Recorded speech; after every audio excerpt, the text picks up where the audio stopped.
because what Hannah was describing earlier, when you think about two champagne growers that might both be able to say that they're an organic grower. They might be using organic chemicals to fertilize their lands or organic pesticides, but the diversity is just not present. And what we're after is that diversity and building the soil. Hey everybody, welcome to the Decoding Cocktails podcast. I'm your host, Chris LeBeau. At the ripe age of 38, I left my former career behind and joined the hospitality industry. Since then, I've been on a rapid journey of learning, meeting all sorts of great people, and this podcast is my chance to bring you along with me, whether I'm interviewing somebody that works in the industry, another enthusiast, or occasionally stepping back to share what I'm working on or my thoughts. I'm so glad you're here, and so with that aside, let's get into today's episode. What's happening, everybody? Welcome back for another episode of Decoding Cocktails, be it daytime, afternoon time, nighttime, whenever it is that you prefer to listen and wherever you are. Thanks for being here. My guests today are Hannah Williams and Donovan Ingram. They both work for the restaurant Blue Hill at Stone Barns, which is in Tarrytown, New York, not too far outside of New York City. Hannah is the beverage director, and part of Donovan's role is overseeing their coffee and grain tea programs. I first became of Blue Hill and its renowned chef Dan Barber via the show Chef's Table around 2015 or so.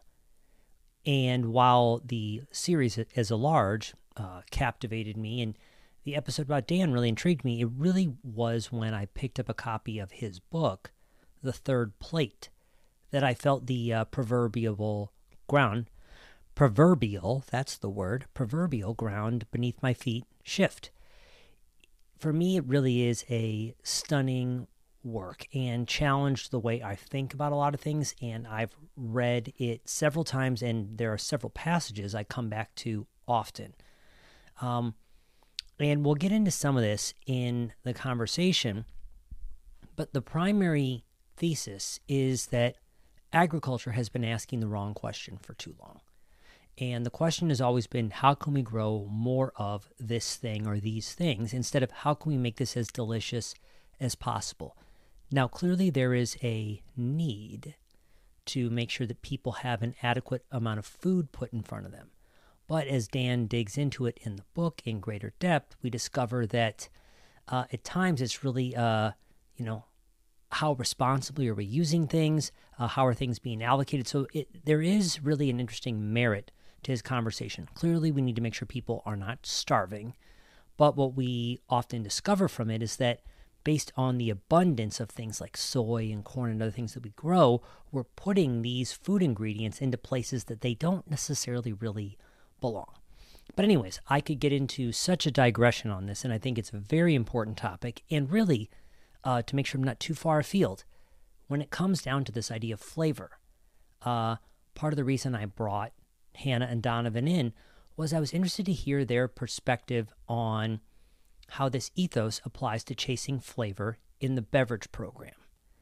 And, as you'll hear in the discussion, I think it's important for us to think about as consumers is in order to have delicious beef or sugarcane, carrots, or agave, we have to take care of the land. And if the land is taken for granted, treated as disposable, or as something that chemicals can fix, ultimately we're not only hurting the planet, but we're damaging the food system and the quality of food that comes out of the ground.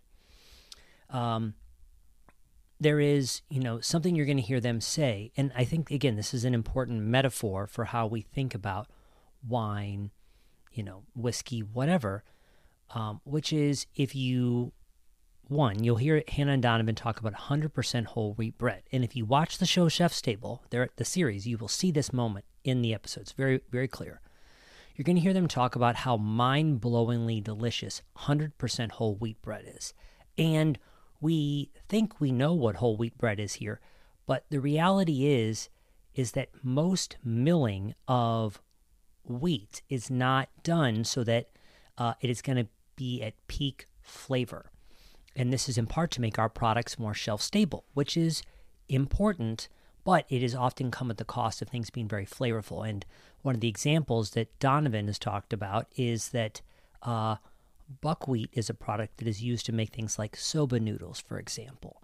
But there are only 2 mills in the whole country, in our whole country, that can mill things to where they're going to be as delicious as possible. And so, as we think about having not only sustainable agriculture, but really flavorful agriculture, at times, some of the equipment that has been set up is set up to more maximize for yield as opposed to flavor. Anyways, this could be a whole diatribe, and there'll be more on it in the newsletter that will come out the following Tuesday. So I feel like that is really where we're going to talk about a little bit today. There'll be a lot of links to things right here. For those listening in the St. Louis area, just for fun, Tara and Michael Galena of Vicia are also alumni of Blue Hill. And so you'll be able to find links for Blue Hill as well as Hannah, that's at Hanzah, Hannzah. And Donovan's got a real fun one, which is at Goddammit, that's goddamn with an MNIT, Donovan. They're a real treat, and I look forward to you guys being able to hear about what they're working on. Enjoy.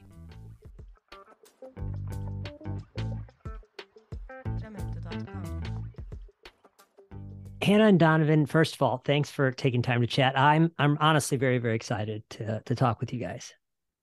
We're excited to speak with you as well.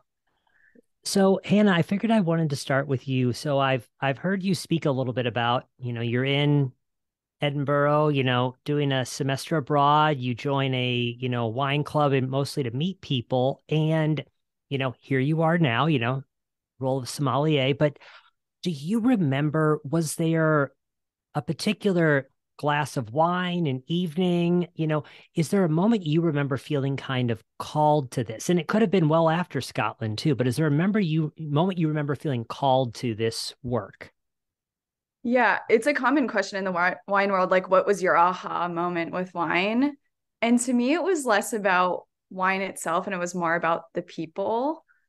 I had been in lots of different groups of people in my life. Like I was a ballet dancer before I was into hospitality and wine. I was an English major, and I never felt like I quite found my people and my group within those worlds, and very intense worlds, respectively, especially the dance world. And I think when I got to hospitality, it was the first time I felt the most like myself in a way. And so I really loved working with people of all different backgrounds and ages and levels of experience. And so we all fall into it in weird ways, but I think I fell in love more with the people than I did with the actual wine itself. And then of course, like in Scotland blind tasting, I went from 0 to 100 very fast, where I was not even legal to drink over here. And I didn't know what Pinot Grigio versus Sauvignon Blanc was. But then seeing how wine and tasting wine casually or professionally brought people together, that was really what drew me to it ultimately. And Donovan, what about for you? What spoke to you about kind of service and hospitality? How did you find yourself where you are today? Oh man, it starts when I was 12 actually. I started dishwashing for money in a country club.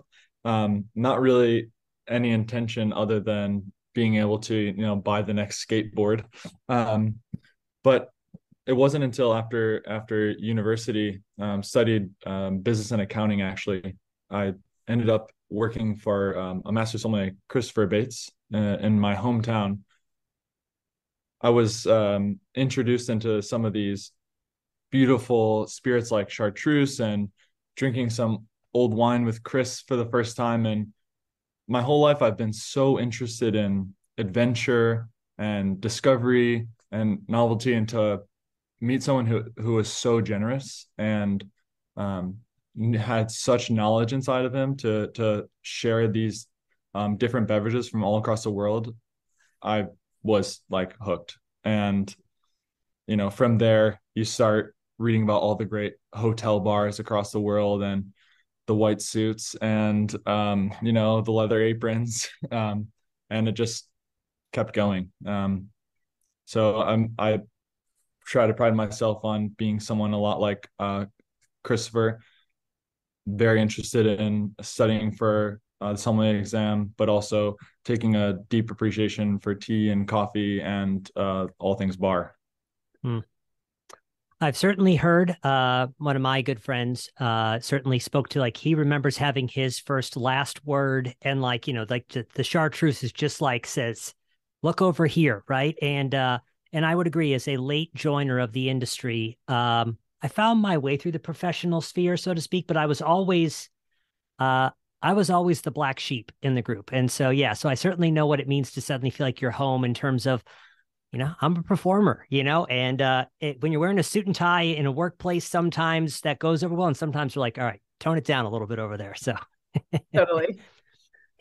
so one of the reasons I was very excited, probably first came to hear about Blue Hill through, the Chef's Table show, of course. But when I read the third plate and really kind of began to hear things about flavor being kind of like this central item we needed to think about, in particular, how it's talked about the concept of flavor versus yield. And that speaks so powerfully to me as I think about educating people on uh, picking out spirits as well. It's like, you don't always have to buy something that's the most expensive, but to understand at a certain point in time, it's like I always say, like for a lot of people, their experience with like white rum is a bottle of Bacardi Superior. And it's just, I mean, it can be whatever other people think, but I feel like overall it's very devoid of flavor. And then they try a much more flavorful rum, and suddenly a daiquiri or a mojito is suddenly a much more interesting drink. So, with respect to kind of how you begin to even approach your work, Hannah, at, you know, Blue Hill and Stone Barns, how does that begin to inform how you make your choices about what to put on the menu, about what's even in stock? I realize that's a giant question, but how do you begin to think about this underarching flavor objective with respect to staffing a beverage program? Yeah, flavor is everything.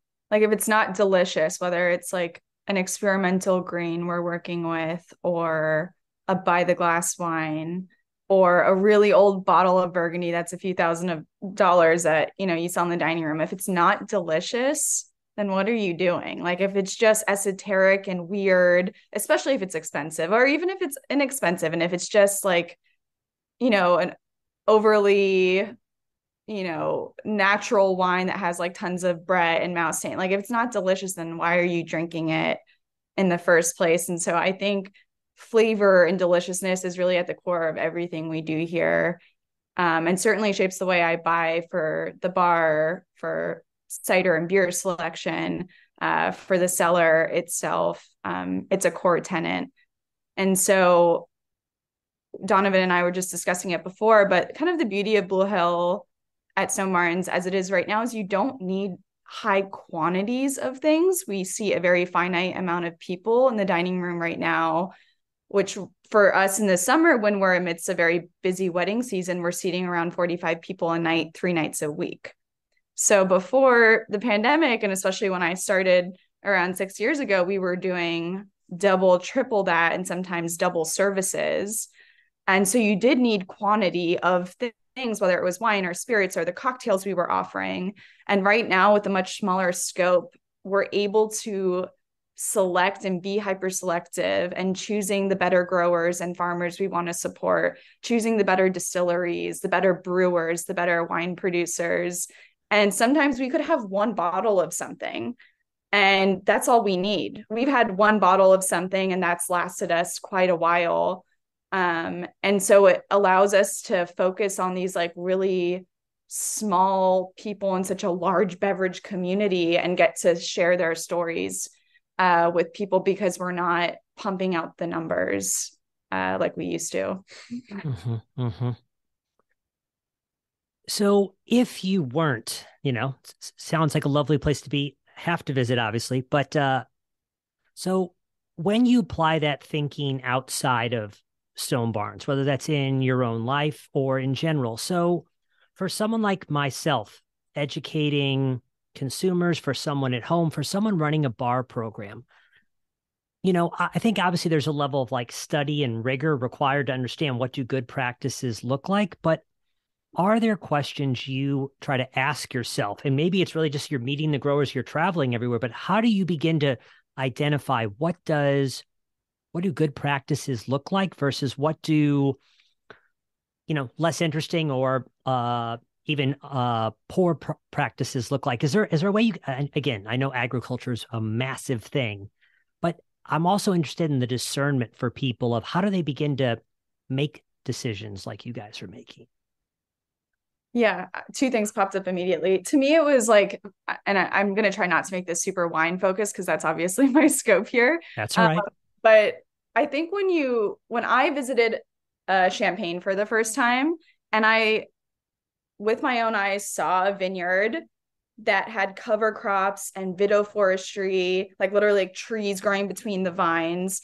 And you look one row over and you see like an industrial farmed, like just gray, brown, depleted earth, completely like decimated, chemicals. Like seeing those two things, it's like just clear as day. You don't need to know anything about spirits or wine or beverage to see the difference in how that land is treated. And sometimes I think winemaking and farming are confused, and we really want to support people that are doing right by the land and by the soil primarily. And so we don't just, support all natural wine or spirits producers like blindly. In fact, like as I've already mentioned, I think there might be actually a lot of issues with like stability if you're just not adding sulfites to something for the sake of saying you're a natural producer, but farming and winemaking or distilling are two very different things. And then in terms of like just an average consumer, the more I learn about beverages, the more I'm less interested in like the expensive and rare and more interested in like those everyday things that are just amazing. Like only a few months ago did I try a Probitas white rum with a super knowledgeable wine rep, Jake Cahill. And that to me got me more excited than I've been all year about spirits because I was like, this is the perfect rum. This is perfect daiquiri rum. We wanted to make everything with it. It's not expensive. We teach these botanical beverage classes to like the Stone Barns members, so like cocktail classes. And a lot of it is more about home bar curation and what can you actually make at home using pickling ingredients and the same things we use here at the Blue Hill main dining room bar, but toned down a little bit so you could actually make it at home throughout the year. And being able to tell a group of people like you can go to Astor Wine and Spirits and buy a bottle of Probitas rum and it's going to be $25 and it's going to be the best thing on your bar, especially for the spring and summer. Like that gets me so much more excited than finding like a DRC Marc de Bourgogne from 93 these days, because you get to actually interact with that and you feel like you're sharing a secret with someone. Like, oh my God, Donovan, you have to get this from. Like, Yeah. I don't know how people don't know about that. And that's when we get more excited to sell and talk and share those stories and give someone like a snackery, like a little baby sized daiquiri between courses if they're industry or, into cocktails or something. So I think those little moments kind of mean more at the end of the day, the longer you work in the industry and with fine beverages. So one, Probitas is incredible. So yes, shout out to Richard Seal and the team. It's great product. But yeah, I liked the idea as well that to your point about the painting the not so picturesque scape at the vineyard of what does it really look like? Because one of the things that just made so much intuitive sense, again, digging into kind of the ethos of Blue Hill is this idea of like, if we're not caring for the soil, then how can we expect for it to give us great ingredients? And we need to think about these things, not just a season in advance, but how do we begin to treat it more as part of this broader ecosystem? So I think that this very holistic standpoint of how do we approach this is valuable. Donovan, in your world, with regards to sourcing, coffee and tea as well, I certainly think about the when I first began to really discover like, well roasted, well made coffee and tasting it compared to other stuff. Are there, when you're thinking about producers to source as well, how are you approaching what you're eyeballing and what you find interested? Flavor is obviously part of it, but how do you make that decision? Are there things you look for or things you try to avoid? Yeah, I'll speak from what we source at the restaurant currently, and I think that'll be pretty indicative of what I'm interested in, because I align with it so well. We're currently sourcing coffee from Buna, a roaster in Mexico. Are you familiar, Chris? I'm not. No. Una. Uh, Okay. Buna, Mexico City, incredible roaster. The coffee is delicious, but the story for me is what's key. Um, Lalo Perez is the proprietor, and what he's interested in doing is converting and looking at systems of coffee growing that are more towards an agroforestry system and really bolstering the amount of diversity on these different plots of land. And he's doing this so in an incredible way. He's really working hand in hand with the different farmers, even at sometimes paying for them to introduce these new systems. And the result is this collaboration we have right now with Irving Farms, a roaster here in New York, where we're looking at a very specific plot of land, just a few acres in Veracruz, where Lalo asked the question of what if we could make an agricultural system and create a product out of that that outcompeted on an ecological standpoint an old growth forest. And that's the coffee we're working with right now. He introduced over 70 different varieties of native plants to the area on the plot, and the coffee is incredible. You know, when I'm thinking about coffee, I feel like there's some really big requirements like that it has to hit. And for instance, the Buna just really knocks off a lot of those checkpoints. You know, are they interested in creating diverse systems with deliciousness being the forefront? Um, yeah. Got it. No, it's I liked the idea as well of what does this land want to do as opposed to how do we tame it to force it to do what we want it to do. And so asking more like based on climate and where we are, like how do we allow this land to kind of provide us what it wants as opposed to force it. You know, we have this image, I feel like for a long time of like, we are here to tame the earth as opposed to how do we work with it in a way. Um, what was I was just thinking, I don't, you know, Hannah, I know in some of our initial back and forth, I don't want to put you into fields of profession that aren't yours, but you know, I've heard this before from people, but I've heard talk about things like what might be good organic versus bad organic or less beneficial. I feel like in general, for a lot of people, when they see that seal, they go, "Oh, this is great." Are there things you can tell us about when organic farm is not being beneficial to the land or the plants? What do people need to know about how to better think about organic farming, if you could? There's so many different organic, biodynamic, sustainable certifying bodies in the food, wine, spirits, coffee, tea, beverage world these days that it's very clear to me that some of it is pure marketing. Like if you're at a grocery store, especially an American grocery store, and you are just inundated with like so many options and choices, like that is what we specialize in America, is options and choices, like 7 different types of 2% milk to choose from. And you're deciding, and you know you're in a certain budget. And then if you see one that has, you know, if you're even thinking about eggs and the pasture raised versus all the different monikers you see on a carton of eggs, like you want to make the best decision for the earth. You don't want to spend $18 on a carton, but you want to make the best decision. So seeing something like a catchword, like pasture raised or organic or whatever it is, it does catch you as a consumer. So I totally understand the use of it. I just think about, you know, my journey in wine really coincided with like the boom of the natural wine movement.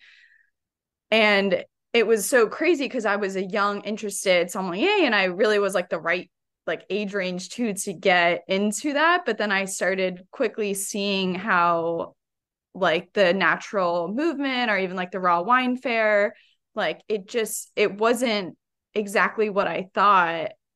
And it didn't always translate to like a sound product or a bottle of wine that was really delicious. And so I found often those terms misleading. And I've learned, and I'm still learning so much on the food side here working at Blue Hill, but like the difference between like hydroponic farming, which sounds really good from afar. And I felt pretty good about buying my like butter lettuce heads from a hydroponic farm until I actually like learned the difference. And not to like have virtue signaling or anything like that in there, but the more you learn, the more you realize like there's so much out there. And like we were talking earlier about the real organic movement and some proponents of that. And just, I think just the more you learn, the better equipped you are as a consumer. So yeah, do you want to add to that? I feel like you're a little bit more tied up into the Definitely. farming end of that. Yeah. Well, you said it yourself earlier, Chris. Building soil is what we're really after. And all of these things that we've been talking about today are just tools to build the soil. So when we're thinking about, I don't know if maybe good versus bad organic is the way to look at it. Maybe just maybe real versus not real. Because what Hannah was describing earlier, when you think about two champagne growers that might both be able to say that they're an organic grower. They might be using organic chemicals to fertilize their lands or organic pesticides, but the diversity is just not present. And what we're after is that diversity and building the soil, creating resilience, offering many different varieties and ecologies for different birds and insects to thrive in. And when we're thinking about these beverages, that's what we want. We want to be able to create these delicious things that will promote farmers really having a wide range of, I just pointed at a farm that you can't see, um, wide range of varieties in the soil. We talk about, Hannah and I were just talking about this in particular. We're in the middle of blueberry season here in the Northeast.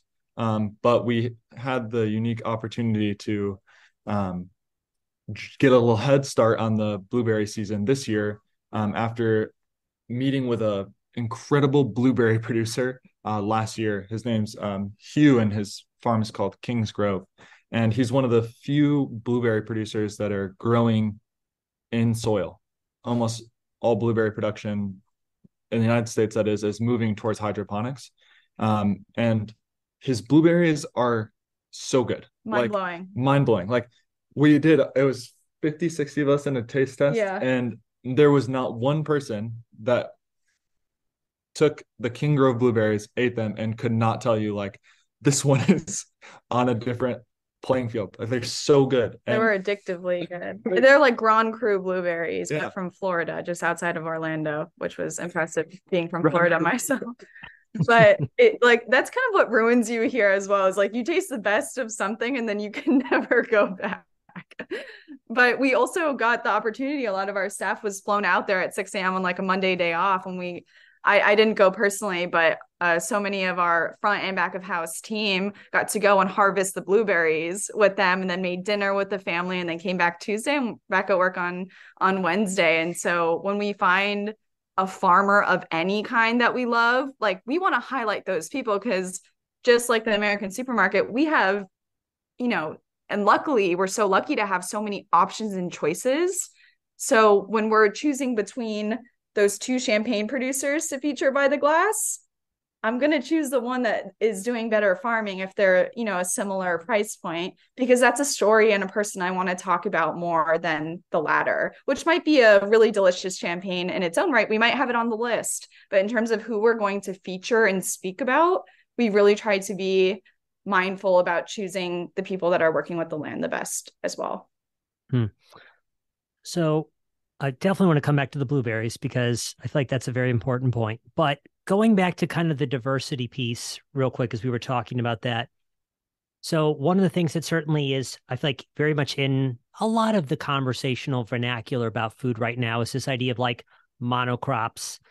So it to kind of make sure I'm teasing this out properly, when you're thinking about great producers, it's like if we show up and all you're growing is number two dent corn for whiskey for acres and acres, this is less contributing to that diversity, the way that farming used to look, which was you kind of have rows of things interspersed. And also, one is taking something from the soil. Oftentimes, one is putting that thing back into the soil. So, in part, as we maybe think about what is less beneficial organic, that part of it is this being sourced from a facility that is just acres of spinach for forever?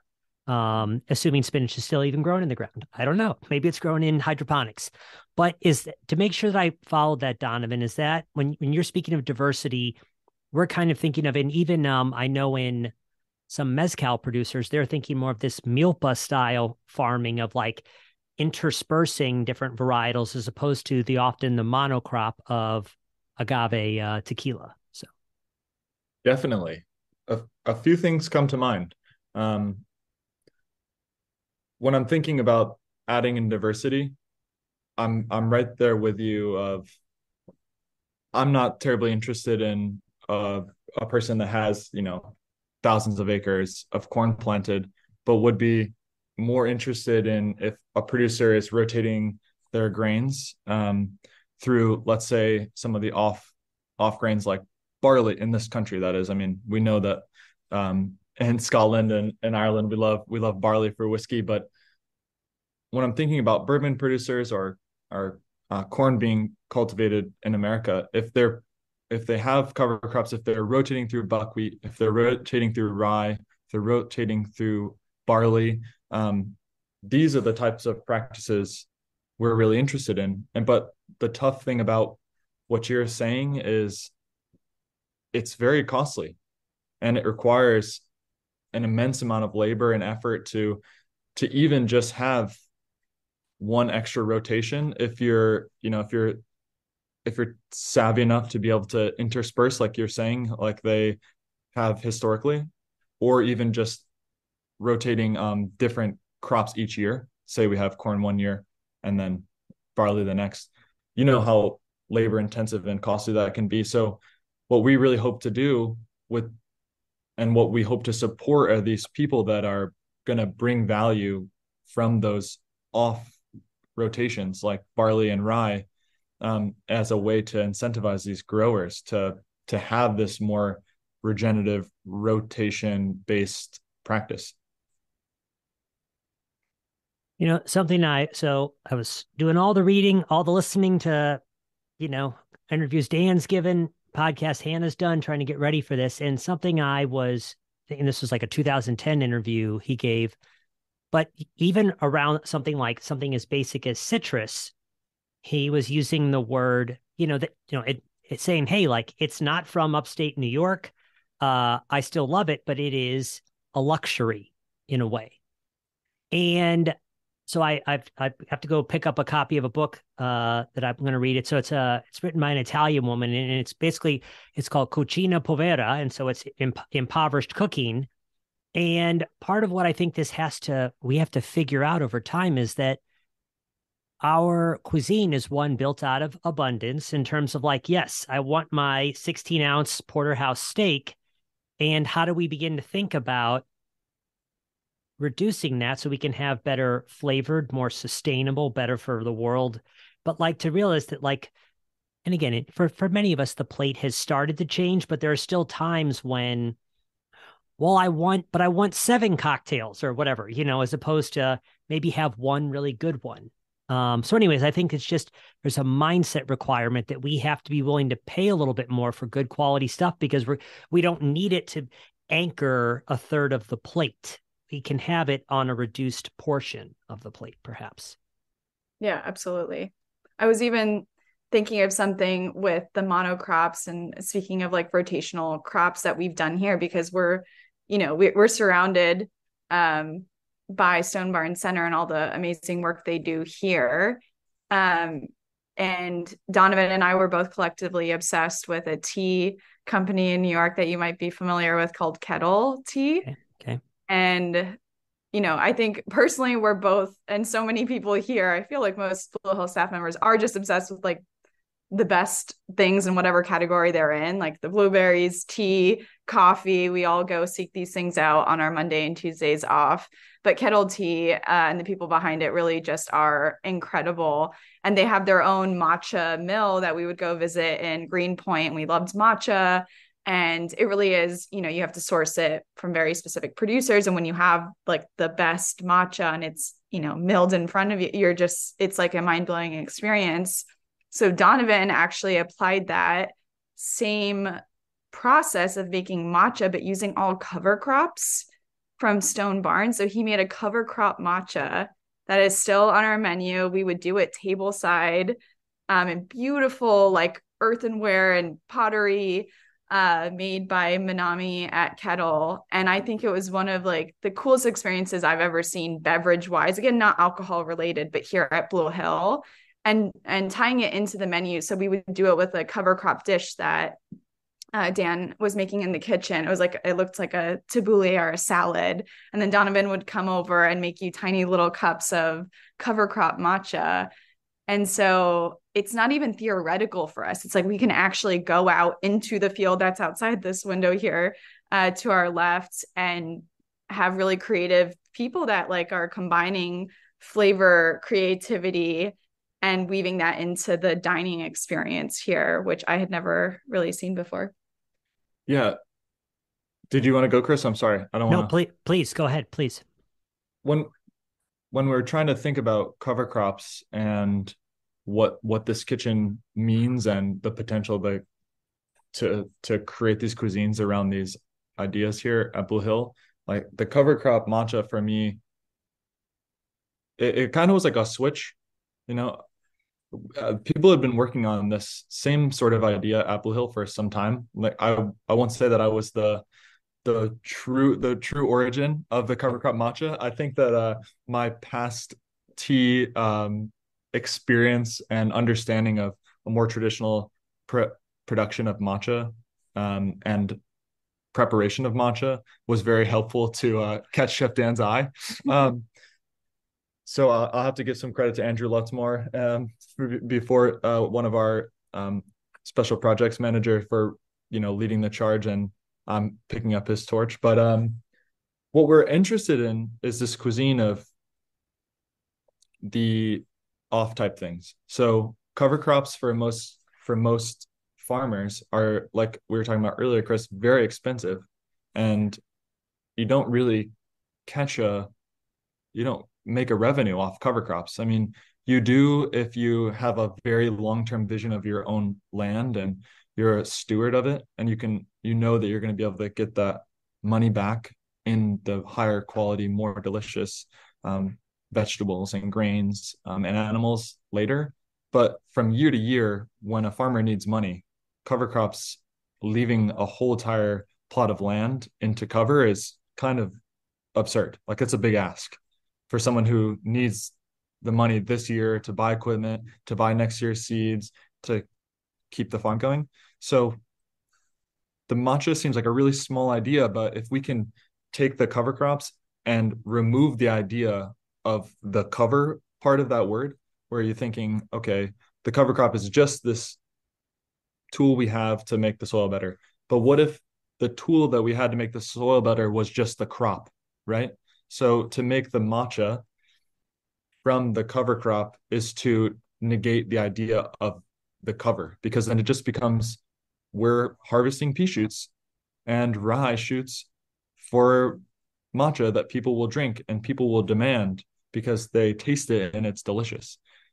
So that's like the mentality that we have when it comes to these little tweaks and creations.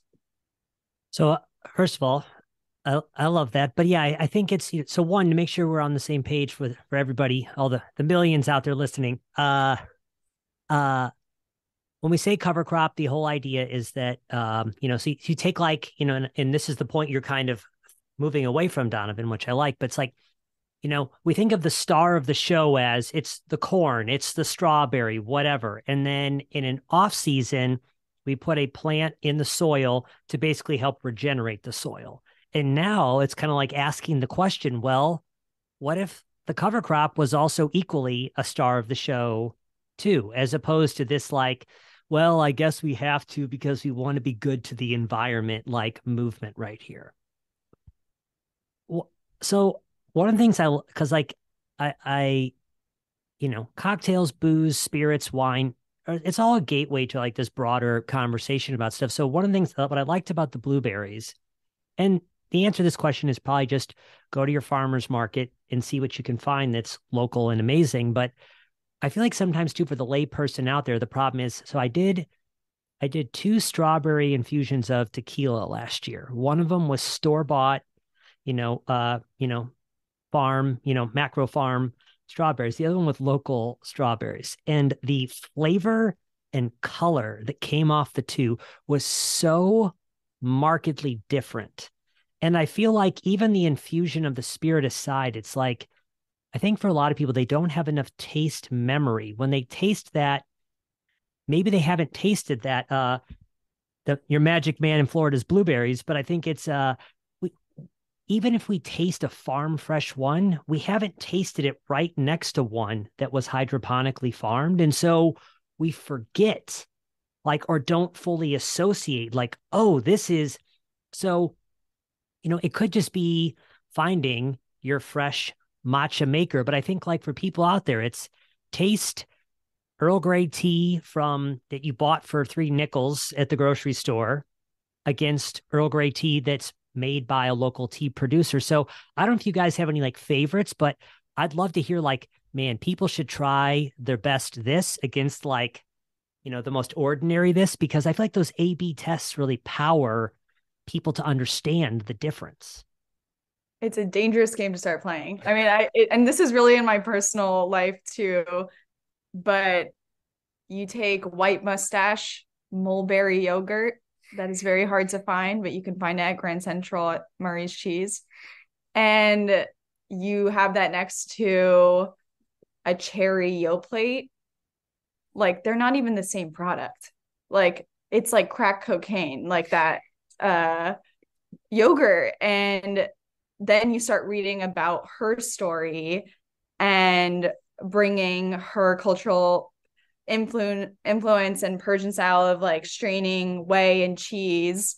And then you try spare tonic that's made with that same whey that she's producing from her yogurt production. It's just like it just your whole world explodes.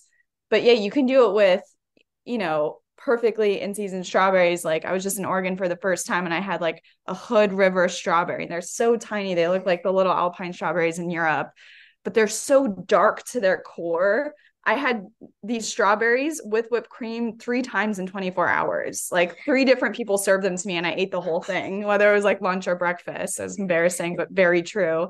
And then you have that next to like a store-bought big strawberry and it's like white in the center, and it's just the concentration of those two things is completely different.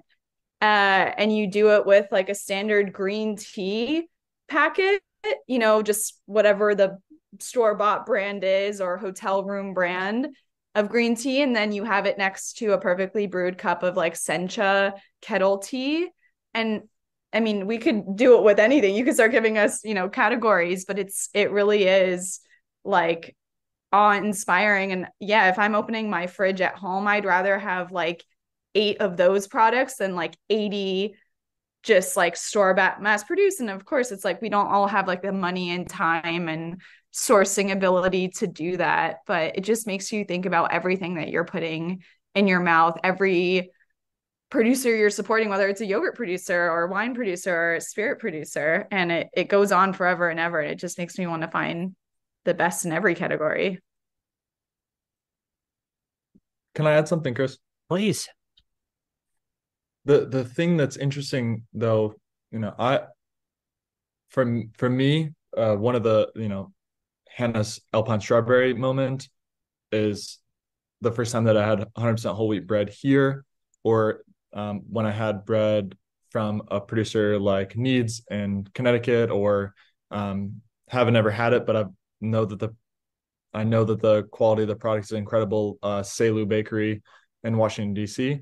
Um, these things are so delicious. I have no idea how I'm supposed to go back to any other bread after this. But the one of the things that we're hoping for and look to, attack is these things could be at a better price if we had more of the infrastructure and systems for these more regional based products.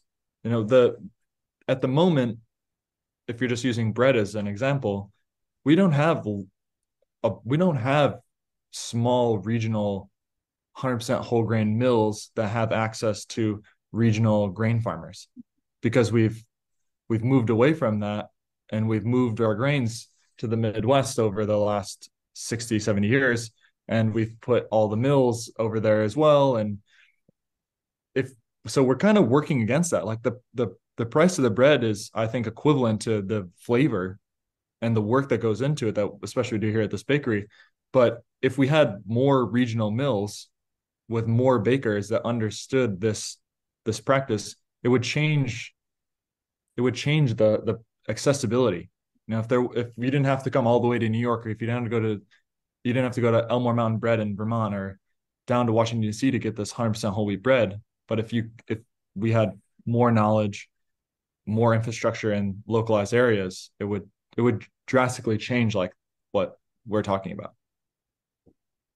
And that certainly is the broader conversation about thinking about how are we investing in this stuff, is to think about, yeah, all the labor and the tools required to make these things happen. For us consumers, we're so lucky. Like, these things just show up in the store, high quality or not, and it's magic to us, right? We are the disconnect between so many of us, and our food is so high. And to think about the steps taken or not taken to get something to our plate is important. And again, as a professed geek from afar, to people out there listening. So one, of course, we'll link to why you should watch the Chef's Table episode about Blue Hill. But I remember very decidedly, amongst everything, I remember there was a tasting of whole wheat bread amongst the staff, and like, you guys are a team that I'm sure gets to taste all sorts of very cool things all the time, and yet you could see all these people like eating bread, being like, oh my God, this is remarkable. Um, yeah. Again, speaking of, because this could apply to sugarcane crops, grapes, whatever, one of the things beyond good quality soil and, the right seeds and things to think about is, and I think you talked about with respect to strawberries, Hannah, but I think, one of the things I remember also hearing too is, like, as we've witnessed the size of the tomato or the apple get bigger, like, a number of things can contribute to its overall flavor. But it's like we have this allure, if I would understand, like, from a consumerism standpoint, it's like, oh, a bigger apple looks cooler, so it must be better. But a lot of times it's more, one, the flavor varietal might not be as high quality, but we're also basically just dispersing flavor through more apple. Is that, it's complex, but that's one of the things I feel like I've taken away from the way we're breeding for plants these days. Yeah, I mean, if you're an apple farmer and you're hoping to sell to a big grocery store chain or a large delivery service, what they're going to ask you for is likely shelf stable, transportable, unbruised, like no ugly fruit. And big, like a big Honeycrisp apple would probably catch most people's eyes, be super sweet, feel like you're hitting the mark when you get home and have that. But rarely are people and breeders asked to breed for flavor. And that's a core theme in so many of our stories with farmers and fishermen and seed breeders, whether we're talking about beets or peppers. and truly like know our potatoes. We talk about all the time, and truly like it's crazy hearing Chef Dan's stories about just like no one was ever asked for flavor, and we don't care if they're smaller. In fact, smaller is probably better. But yeah, it's just crazy like knowing that history and not having like an agricultural background myself. It seems obvious, but when you think of like where the money is in the industry and what people are asking of these farmers, like of course they have to go that way. That's their living, that's their livelihood. But it takes like the brave souls, and also to partner with, you know, more culinary institutions that are willing to pay for these products. Like we will pay you to grow, whether it's an apple or smaller strawberry or potato or beets, that you probably can't sell anywhere else, but we'll buy everything you make and you breed for us. And so that's where the cycle gets healthier, I think, and continues. Mm-hmm.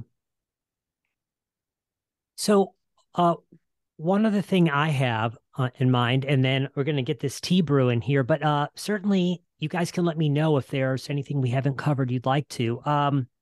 A question I want to ask, and I'll grab this kettle here in a second, but so real quick, Donovan, tell us about. So I want to talk about ugly food in a second, and then like if there's equivalents in the drink world of things you have to try to like convince people to try that they're like, oh, like that's a terrible type of wine, but it's more like it's been made poorly. But so Donovan, tell us first, because we're gonna brew up some tea here, and we'll have some links out to it. So tell us about your grain tea program, and I'm gonna grab this stuff right here. So tell us a little bit about what inspired this.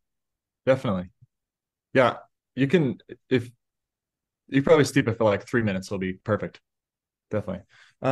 What inspired it was honestly a lack of its availability in this country. So going back to kettle tea, they have a very beautiful and delicious product, soba cha. It's their buckwheat tea that they bring in from Japan. 100% buckwheat, no caffeine, and I drink it every day. And Chef Dan drinks it every day, and it's addictive. It's heartwarming. It's delicious. And the end of the day, buckwheat is incredibly great for the soil. It's a great cover crop. It's a great cash crop. So when you look at a country like Japan, and you think of cuisine in Japan, and a lot of people will think about um, not just only rice when it comes to um, the cuisine, but sake and sochu. And when you have good agricultural processes around making that rice the highest quality you can, you're going to need to rotate that rice out. What worked for Japanese was buckwheat. And with the buckwheat came soba noodles. And soba noodle it's kind of a reaction. It's a reaction to the need to have the buckwheat rotation. You know, soba cha or soba tea, buckwheat tea comes out of the same necessity for this healthy land stewarding system. So when you come over to the United States and you think about the Green Revolution and you think about these chemical fertilizers, a movement away from rotation of crops, monocropping of wheat and corn for both animal feed and white bread, you removed the need to figure out what to do with the buckwheat. You know, you if you're not growing buckwheat because you're only growing the corn and the corn is working because you're spraying fertilizers on it, why would a farmer spend time growing buckwheat that they're going to fetch very low prices per pound from, and then no one's really going to eat it?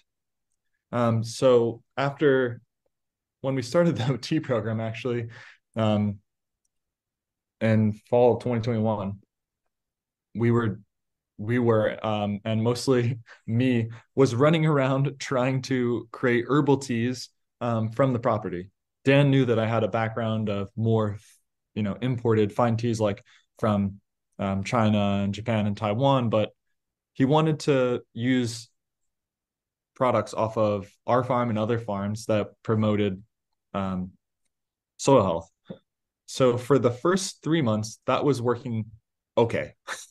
I was getting better at it. I was finding flavor um, combinations that were getting better and better. But mostly what I was doing was looking towards other cultures to see what types of plants they were using in their teas. You know, if you look at Korea, mugwort. Not we don't have the same type of mugwort that they have in Korea, but they have a rich culture of using mugwort, which is a weed that is plaguing the garden right outside of the window to my left. So I was on that path until we hit winter, and then there's no more forage. Um, and I thought, okay, well, we have this rich library of grains in the bakery, and there's other cultures that have a cuisine around grains in terms of tea. What if we could recreate the same scenario that is in these other countries, but kind of the reverse? We make a really delicious tea that people love. And then because they love the tea, they want more tea. And because they want more tea, we need more rotation grains. And if we need more rotation grains, you know how this country operates, the farmers will provide it. Right. um, so that's been the goal with the grain tea program. And the issue that I found with that we kind of I was hinting on earlier was the variety of buckwheat. So what you're having right now is a variety called Meg Song. It's if you like Scotch, then you'll and beer, you will definitely like this tea. Mm. Um, Yeah, variety I mean, getting very rich. Yeah, to your point, like, barley grain notes out of it for sure. Yeah, wonderful. um, it's a variety called Meg Song, which is a variety that was developed at Washington State University, a land grant university that we love to work with. That was a barley bred for human consumption. Almost all barley in America either goes to the spirit/beer industry or it goes to animal feed. And the in between, because of these infrastructure problems, doesn't really make sense. It's if it's a bad barley year, it's easier to sell it to animal feed, and if it's a good barley year, you're going to pay the premium to dehull the barley and process the barley in a way that you would fetch a higher price from the the the breweries and the distilleries. So what Washington State University looked to do is create a hullless barley, a barley that was with little after harvest production processing. Humans could eat it, and it's delicious. And barley is a great rotation crop for anyone um, operating at a grain farm. So that's where this tea came from. But speaking of that, inefficiencies in systems, the Tartary buckwheat, the variety of buckwheat that is most commonly used in soba making in Japan, was incredibly difficult to find growing in America. It took us like a year and a couple, I don't know, dozen dead ends to find someone that was growing Tartary buckwheat. And we finally found it, and it's called Bouchard Family Farms. They're like, I don't know, 30 minutes south of the Canada border in Maine. And they grow Tartary buckwheat for pancakes. And when we asked them if we could have the whole groats, they were very confused. Because they're like, well, we're gonna just make them into flour because a buckwheat dehuller, people don't know this, is very expensive. Like just to get the grain outside of the shell is incredibly expensive, and there's only like two mills that do it in the whole country. It's like one in the Finger Lakes and one out west, and that's it. Almost all the buckwheat you would consume in America comes through those two mills.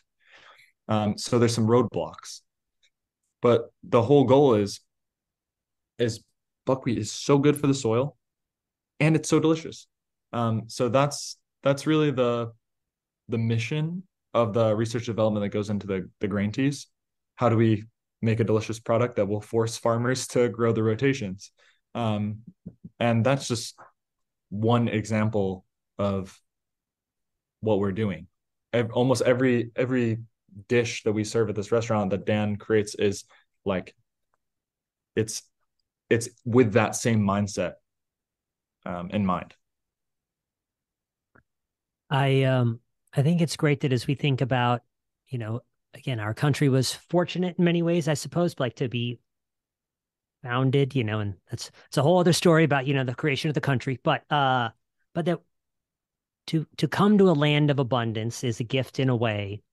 But many of the great cuisines of the world were born in these places that are harder strapped, or they had to figure out how to do with less from the get-go. And to think about, to look at like how is Japan like handling its rice product? Oh, through buckwheat. Like so anyways, I think it's great that you're looking at other cultures to try to inform decisions that help you even further the mission of Blue Hill. So, and thank you for sharing this. This is lovely.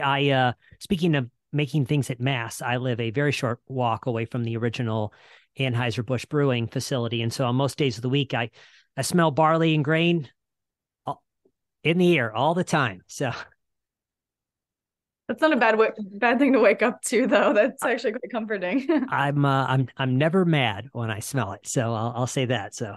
Um, so Hannah, I'd mentioned kind of the idea of like, are there things that you guys feel like you had to work to convince people from a beverage standpoint? Because it's like when you talked about no bruised fruit, right?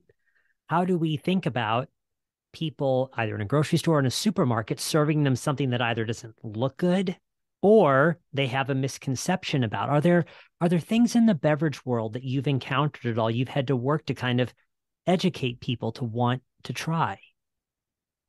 So many things. Um, I was actually first thinking about it in terms of what we've worked with at the bar program and food wise here at Blue Hill. Things such as knotweed, um, eat it to beat it. There's so much on this property. I know so many people that have lost houses to it. You can like legally sue people if they don't disclose that they have knotweed on property and you buy a house and then it destroys your property in 20 years. So I thought that was so funny that we would be serving like knotweed spritzes. And if you've ever had like a commercial problem with knotweed, I thought that was getting some great reactions from guests. Things like peach thinnings are something we're working with a lot right now. And just like any fruit or grapevine, you have to go through and do a green harvest. So the fruit that's not going to make it typically just gets cut and honestly just left on the ground mostly. And so the rest of like the vigor of the plant can go to the fruit that is going to make it. But we were doing it with peaches, and first the kitchen was working with these underripe like green peaches essentially, and they were brining them and they made them taste like a green olive, like a Castelvetrano olive, and it was the most amazing, mind-blowing thing. And then we started working with the peaches like culinarily and also at the bar program. We've worked with colostrum before. We've worked with corn cobs that make great lemonade. Like the list goes on and on. Honestly, we're always asking what there's leftover of. Like in the residency series, there was lots of cilantro stems because they were using the cilantro specifically for Jorge Vallejo's residency. And so we did a cilantro stem tequila infusion, which is just as easy as it sounds, but it made the most delicious cilantro infused tequila that you could have at home. And so that is truly what we seek to do here. Is I think our beverage program functions entirely differently than a lot of like standard fine dining or even like New York City bars. Like we will never be that. We want to be like an apothecary. And so when you walk into our front bar lounge, like we want, you to like have your eyes drawn to like a few 70s vintage Amaro bottlings and Eric Calvados or Eric Borley Calvados that we have, and some really cool bourbons and scotches. But we also want your eyes to be drawn to like these big jars and like infusions and tinctures and bitters and homemade amaro that we're making. And some things don't work. I would say 40% don't wind up tasting good, but we're always experimenting, and it can't hurt because these are all like byproducts of another thing the kitchen is working on. And, Donovan often has like a roaster up there actually like roasting the grains. And so it's just constant play. And the bar program really should just be an extension and is just an arm of the preservation work that is done here on a daily basis. And we are just grateful recipients of it. The knotweed makes me think of it's not too far from you guys, but are you familiar with Tamworth Distillery up in New Hampshire? No. One, the guy Steve Grass, who's behind it, he helped cultivate Hendrix many, many years ago. Fascinatingly interesting guy. But he told me when we chatted that his hope is that on the wall of the TTB that regulates spirits for everybody out there listening, he goes, I hope there's a poster that calls us the most annoying distillery in the world. But for example, they took an invasive crab up there on the coast and they put it into a whiskey. And so they call it their crab trapper whiskey. And so, wow. Yeah. So anyway, so Tamworth is worth looking up because for you guys, it'd probably be easier to source if it's, worth for the program, but they're definitely thinking about that stuff. And we love that. That's how we operate. I already have the website open. Yeah. Steve is an absolute character. Highly recommend it. This has been a wonderful conversation. Is there anything that has come to mind we haven't covered? You guys want to say before we begin to wrap up? I was just resonating on the fact that we talk about so many things here at Bloha on a daily basis. Between all of our like chefs meetings, lineup is often like 45 minutes of like a master level class and some new species or variety of a vegetable or certain fish we're getting. It's so much information, even for us, never mind to translate to a guest. And so I think you can have all of these things in mind, and the best source program for wine and spirits and beer and beverage and non-alcoholics, which we're really focusing on now, and tea and coffee. But if you don't know how to present it to people in the right way, it doesn't work. And you need the right people to do that primarily. You need the right space and time and a menu. Like people are having 40 plus courses here. How are you supposed to relay all this information to them without being pedantic or not reading the situation? If someone's on a date and you're talking to them about sugar cube melon pickling liquid, like maybe not the right moment. But I also think what I've learned a lot in buying for the program since 2019 versus just being like a sommelier here is how you present beverage information to people. And it can be verbally, right? Like taking cues and hints and learning how to speak about such high level things, but it's also like actually how you present it physically. And that's something we've worked a lot on. And I think a lot about like books and maybe bringing that English major background into it a little bit, or just loving to read and study on my own time. But things that have been employed, and it wasn't just me, but over the years, that I think present our information in a different way than you normally see, are like, for instance, we have a cocktail map, which when you come in to drink and dine with us, you'll get to explore. But instead of it being like a cocktail list, which we used to have for most of Blue Hill's history, we realized like getting this when you come off of your farm tour, walk around the property, it feels like you're just getting kind of like a map, like a tour guide map. And some people don't even know where the cocktails are, but we have this beautiful hand-drawn map of the property. And so instead of just doing like a pun or a name for a cocktail, we actually base it off of either the location of a certain ingredient or like a lab or our processes that we're inspiring that cocktail from. And so I think it changes all the time, like weekly, because things are constantly changing at all the different spaces of the farm. But I think it's a much more enjoyable way, because someone might ask you, like, we had a Western Barnes cocktail, which was a a nicer word for like the butchery or the meat processing lab. And so using like wasted meat products, whether it was like charcuterie or duck fat, we used pheasant fat before, like really gnarly things. Talk about like trying to market something that doesn't normally sound appealing in a drink. And so it was a way for us to kind of naturally touch on these things. And the wine list, which you probably have seen a little bit about, but we created like This Is Not a Wine List, which is a cheeky way to also introduce more of like a book within the wine list. And so there's vellum sheets that have overlay of basically my handwriting as a way I would mark up if I were studying something. And yeah, some things like are not meant for people to read throughout their whole menu, but it's really just to show like the thought and the stories behind it. And I think it's actually made people look up at us and see how much we care about even how we present the information. Say, you know what? You know what the menu is. We don't. Well, you just choose, and here's our budget. And so I've just learned that kind of the most in the last few years. It's not what you have to work with, but it's how you present it. And I think that's something that the team has been really great and flexible on helping us create so people can understand it better.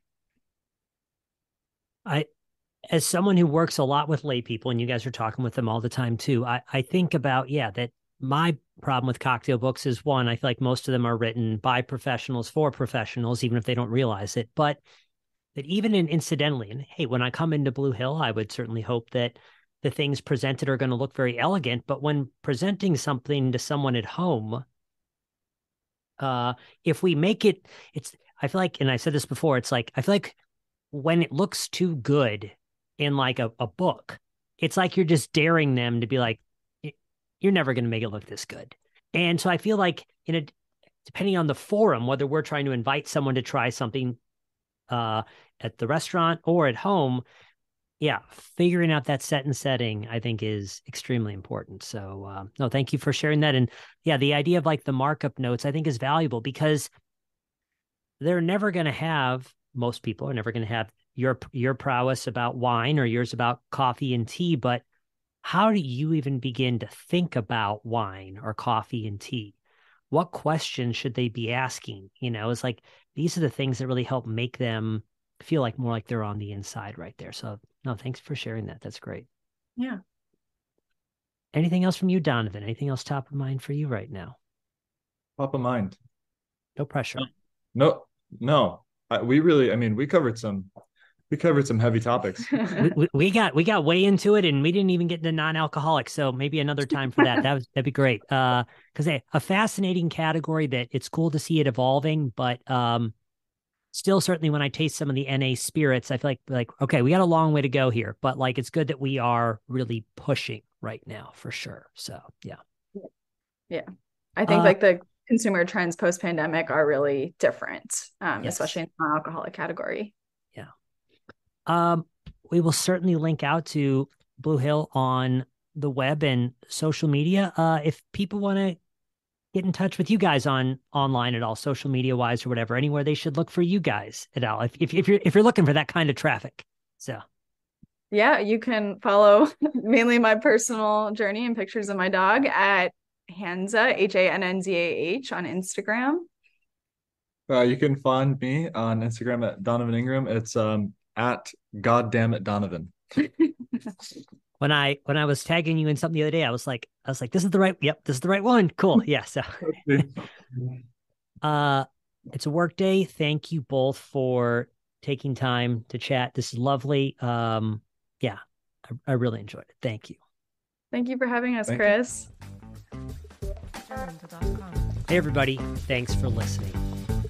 The show notes for today's episode are available at decodingcocktails.com/podcast. If you'd like to keep up with what we're working on, there are two great ways to do so. One, our short weekly newsletter, Cocktail Confidential, which you can sign up for at decodingcocktails.com/newsletter, or give us a follow on Instagram at Decoding Cocktails. If you think this podcast is great stuff, we'd love it if you'd subscribe or, of course, share an episode with a friend.